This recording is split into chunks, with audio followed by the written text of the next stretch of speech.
এবার কোন সিঙ্গাপুর কয় বছর? সিঙ্গাপুর 25 বছর। 25 বছর। আর মালয়েশিয়া? মালয়েশিয়া 6 বছর। 6 বছর। তাহলে 31 বছর। 31 এখন আপনার বয়স হলো কত? আমার বয়স বর্তমানে 53। 53 বছর।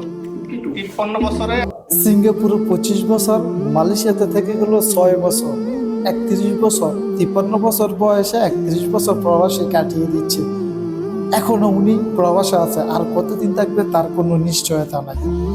এমনটা হয় বেশিরভাগ সময়, একজন মানুষ যখন পরিবারের বড় সন্তান হয় তখন তার পরিবারের ছোট বোন থাকলে তাদেরকে বিয়ে দিতে দিতে সংসারটাকে টানতে টানতে ছোট ভাই বোনের পড়াশোনা সবকিছু তার উপরে পড়ে। এর ভিতরেই এই বিদেশে বছরের পর বছর এইভাবে একটা প্রবাসী চলে যায়। দিন শেষে দেখা গেছে তার নিজের জন্য একটা দেশে গিয়ে ছোটখাটো একটা ব্যবসা বাণিজ্য করবে, সে এমন টাকাও থাকে না।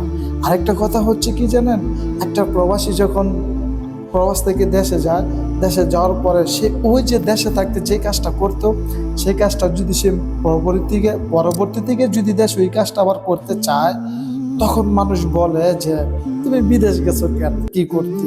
যদি বিদেশ থেকে এসে যদি আবার এই কাজটাই করা লাগে, মানে দেশের মানুষের ধারণা কি যে আপনি বিদেশে আছেন মানে আপনি অনেক লক্ষ লক্ষ টাকা কামাইছেন, এত এত টাকা থাকার পরেও আপনি কেন দেশে থাকতে যে কাজটা করছেন বিদেশ থেকে এসে সেই কাজটা আবার কেন করবেন, এমনটাই অনেকের ধারণা।